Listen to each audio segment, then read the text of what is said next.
Good evening, ladies and gentlemen of YouTube. This is ExperiencePoints, and here we are for another campaign mission, the road to Berlin. So we're going now to the Dniester. So let's just get to it. I'm assuming that's actually a river. Yes, it is. Wow. So the first thing you might be thinking is it's a really big map.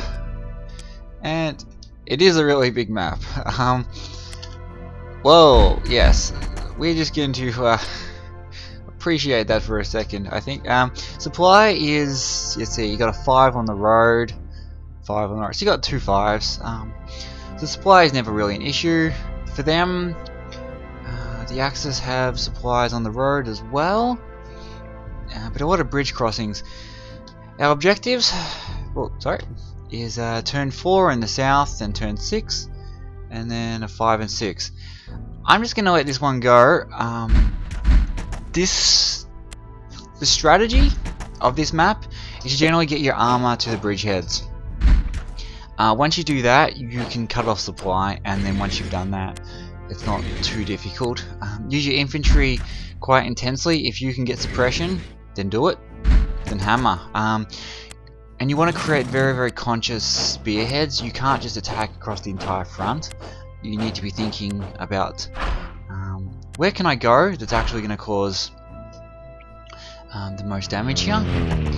And just, you know, it's always good to, I should say, reorganize some units from time to time as you're able to reinforce more important units on the front. We use our airstrikes to take out some of the bigger threats. I believe you have 2 per turn.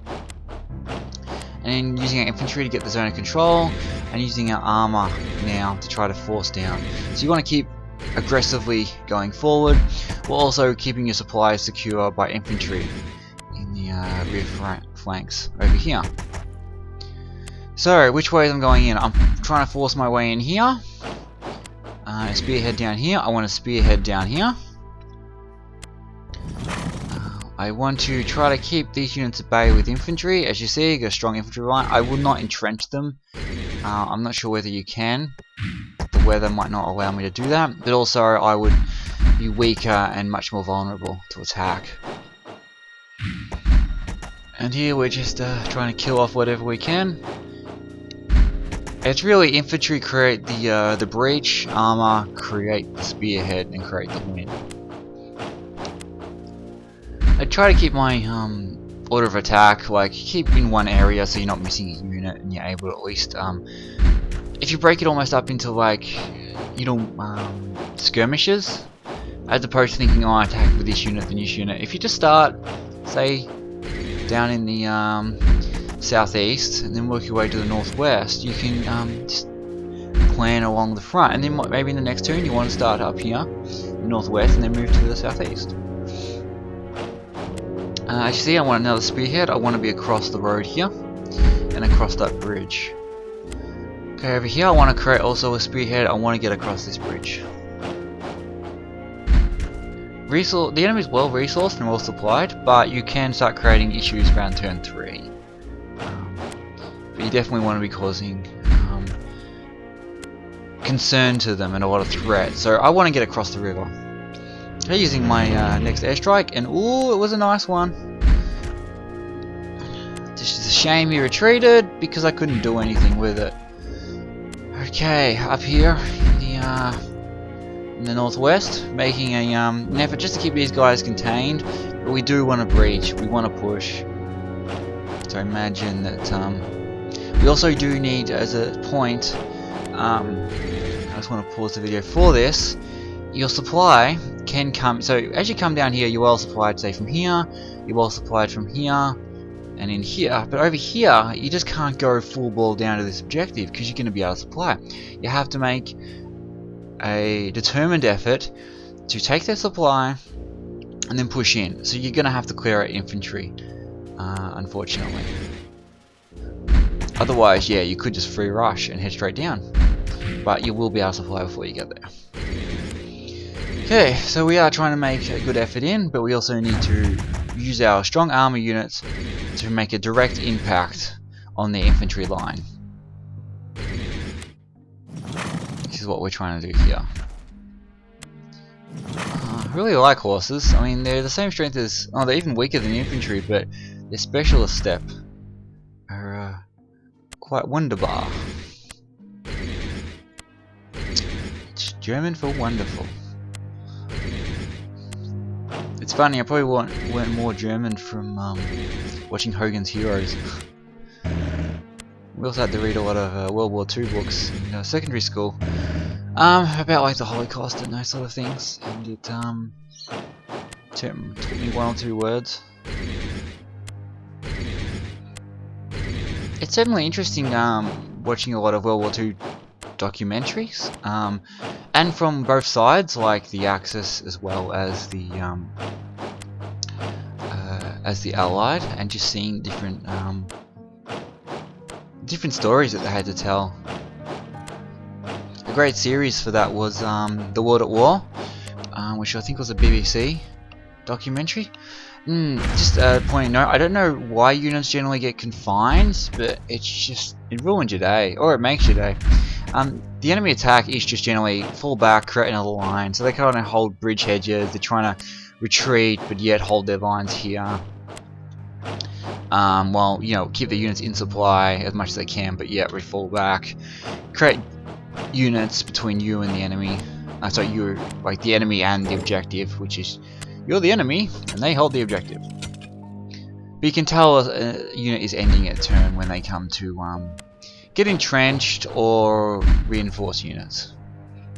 I did make a mistake here. I should have finished them off with armor, unfortunately, and that's going to come back to bite me because these units will just sneak down.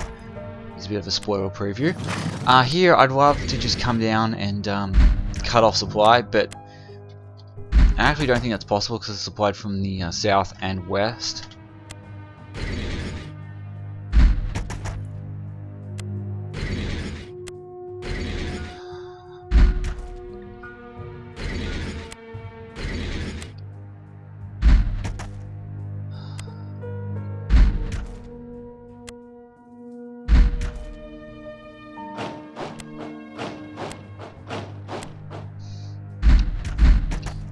So what do we got here? We crossed the bridge. Just what we did there. And we're just trying to hopefully see it. They will just cut off supply, so these units are going to be in trouble. Fortunately, I'm just trying to take what we can. If we got a unit suppressed, we just want to hit with our infantry. Infantry have really got holding the supply, because sometimes the enemy will just scoot up if they feel they can. Ooh, jumping around a bit. But yeah, infantry hold, armor attacks, and where you can, like for example these units, they're entrenched, but you can always just hold them. They won't attack you, you won't attack them. Another good, it was a mini-series by HBO, was Band of Brothers. Absolutely love that series. It was kind of like Saving Private Ryan in the intensity of what it showed. You know, war isn't glorious, it is really quite devastating. And so to have the soldiers who were there speak about it, but yet have that dramatization with the actors, made it such a enthralling series to watch, and I'd highly recommend it. I think it was about a 11-part miniseries. Particularly Why We Fight, that episode was really intense. It showed some of the concentration camps, which were really enacted well. Also, you get to, throughout the course of the series, you get to know some of the soldiers there, and you see they made it all the way through. So there's a lot of miracles in war with some people that live and who dies. It's quite sobering. But maybe that's a little bit too intense for a game here. So am I worried about him taking my supply? Not particularly. I have him supplied up from the back this way as well as this way. Again, use your armor, push, push, push. You have time. Again, this is a turn 6 objective. I still got 4 turns. As you see, I'm making good use of the bridge down in the south. And if I can swing back around, I can cut them off. It's best, if possible, to push through, like to cross the river and then to attack. So you always want to push, but if you can get a one-for-one trade-off, it is worth it. The Soviets have superior numbers, and their tanks, while not superior, can at least have a swarm mentality. You hit them and you hit them and you hit them and you hit them. Yes. Let's see.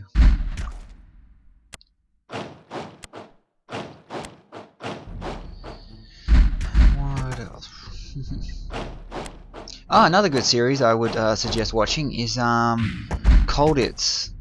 It was a little mini-series made again. It showed the escape attempts by the as Colditz was made as a high-risk place for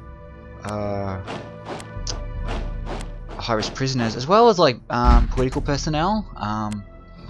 Can't think of the word for them, but yeah, we entrenched that, circled that unit quite well, and still forcing our way through, get across, and come down. But yeah, as a place where they're meant to be, where they can't actually escape. It was meant to be escape-proof, and it's a great story about how, say, the German army, what were they called? Not the Luftwaffe, but the actual German forces that weren't part of any political unit like the SS or the actual Nazi party or the Gestapo. But it shows you the sort of the relationship that had to be formed between the German army who obeyed the Geneva Convention without signing it, as opposed to those who, even the German army, were concerned about the Gestapo and the SS, and they didn't, really believe in what they were doing, which is, it's quite an interesting situation. So you just reinforce some of the units that are in the front lines there. Make sure they are on supply, or you're just wasting your time. So here we go. Looks like quite a large amount of reinforcers. Remember, you can only resupply or have 5 units parts available per turn. But if you don't spend them in that turn, they accumulate. So 5 in one turn, and if you don't use any of them, you get 10 in the next, and then 15, and then you get 20, and then so on and so on, which is quite good to know.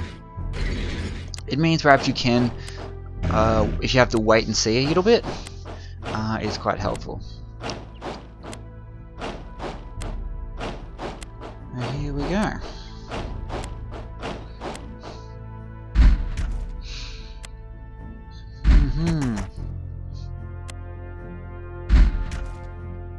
So they're just falling back some more. Trying to, yeah, as you see, I made a big mistake here. I didn't protect my supply, and now these units are out of supply. So I have to withdraw armor to go over there, or tanks I should say, to deal with it.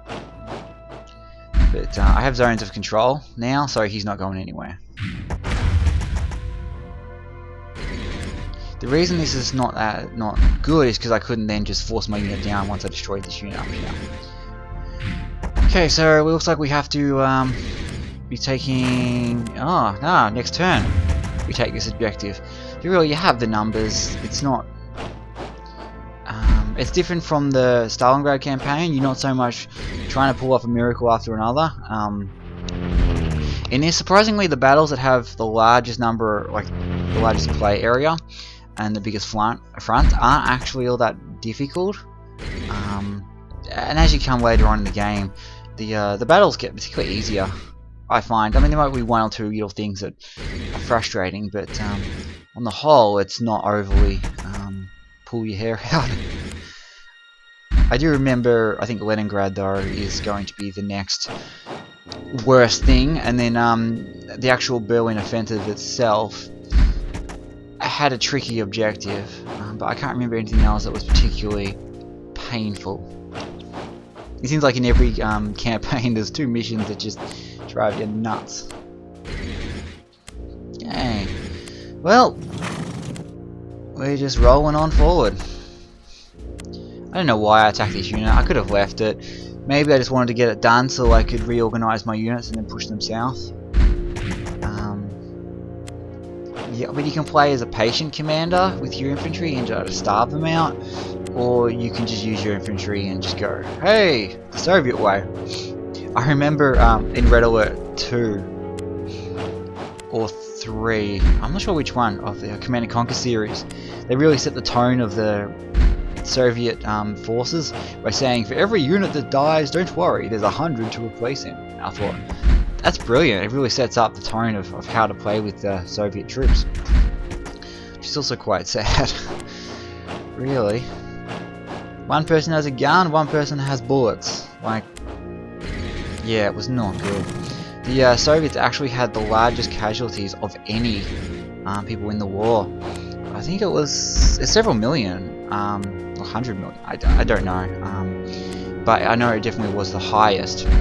Particularly because the strategies were, like with Stalingrad, not 1 foot back, so your own side will shoot you if you retreat. And the troops just weren't well equipped.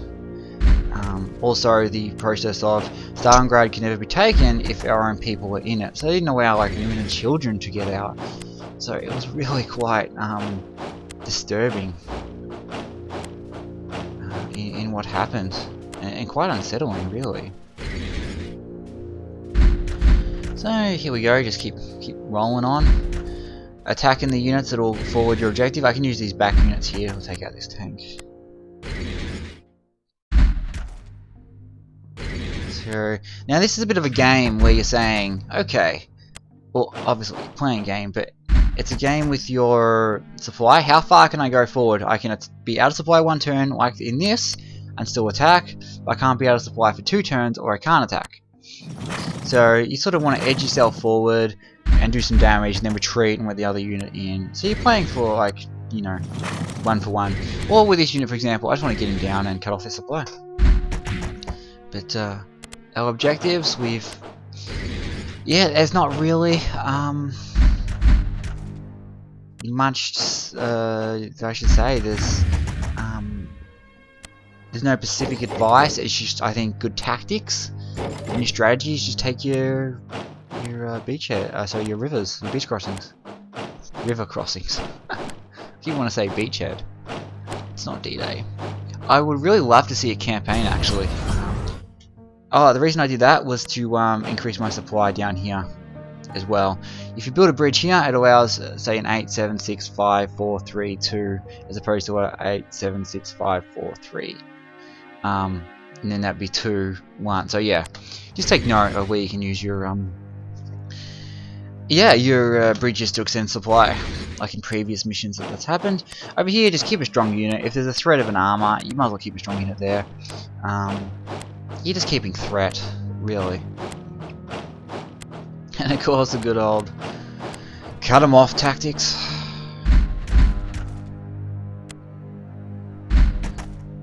Attacking, attacking, attacking. I mean, suppliers, they just don't reorganize their units. Oh, I would like to point out that there are missions in this campaign that aren't actually in the campaign. I know there are 2 access missions, which I will attempt. So that's gonna be fun. If I got a feeling though that the Stalingrad missions, and those ones are long and tough. So we'll see what happens. I will put them in the other scenario folder though. I am trying to just do the campaign missions because I can replay them without too much of a strife. A certain gameplay feature I would have loved would have been to actually have multiple campaigns and be able to save them all. That would have been quite nice. Over here, you notice I had to pull an unit from the back lines, from the front lines to the flank to kill a unit. It's unfortunate, but it happens because the infantry couldn't do anything about it. You gotta do what you gotta do. And again, I have, you see, 2 turns. He's a weak Romanian unit. This is not gonna be a problem. I think I'm just trying to cause damage. And there comes a point with the infantry at the back where it's like, well, do I move them? Do I bother? They're just not that important.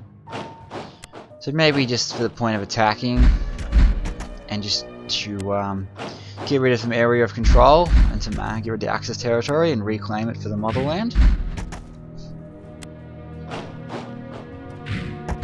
So yeah, the Germans have the fatherland. The Russians have the motherland. The Americans have the homeland. It's all quite amusing. Oh yeah, I do put a good unit. I mean, you have cut off supply for this guy, but I would suggest putting some sort of decent unit on the bridgehead,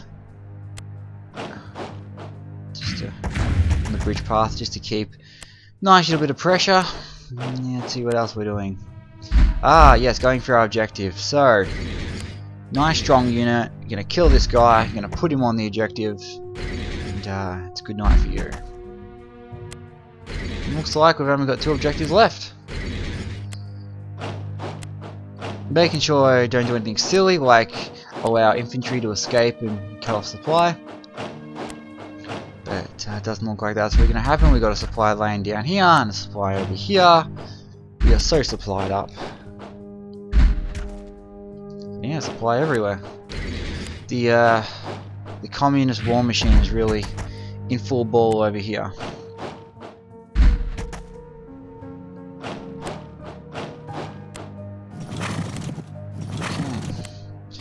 So yeah, I mean, this guy, just pointing out, I'm cutting off supply for this unit here as much as I can, and trying to extend my own supply. And this bridge here made the huge difference, as you see, from a 3 to 1, from a 2-1. So great option there. Oh, look at that. So all too easy. And now the Axis, who are completely devastated and will have absolutely no choice but to surrender, will keep fighting on. I'm surprised they didn't cross over here though. They could have cut off this unit. Oh well. I mean, what can you do? You can't win. The best you can do is delay the inevitable. Aha! And annoyance. Yeah, I'd just like to point out, guerrilla warfare, being annoying. So yeah, well, I've got 2 airstrikes, so I might as well use them on the objective. We have to take it, let's see, next turn. But, dun, dun, dun, dun, we have, and we took it a turn early. So that's what it looks like. So, in a light recap, use your infantry to try to smash, use your infantry to create a breach. Use your then use your infantry to move forward, create your own zone of control. Use your armor to really create a spearhead and to really stick it to them. You're looking to go down here with your armor towards this objective. Over here, you want to create an opening here, smash in, and use your armor to come down into here. Over here, again, create an opening here, a breach here, use your spearhead to come down here, try to get across the river on the first turn. Over here, you need to clear these units. Use your armor to crush them, and then come down here. And then try to do whatever damage you can here. And then from there, you'll be coming this way, and down this way, you'll be coming this way. Over here, you'll be just coming down here, and over here, you're just coming in here, and then the line will move forward. So that's how it's done. What can I say? That's the strategy I would suggest. Your tactics are, you have overwhelming numbers, so just feel it out as you play, and you shouldn't need much good fortune because you have the numbers. Well, this has been Experience Points. I hope you've gained some experience in watching this video, and have a good one. Happy hunting!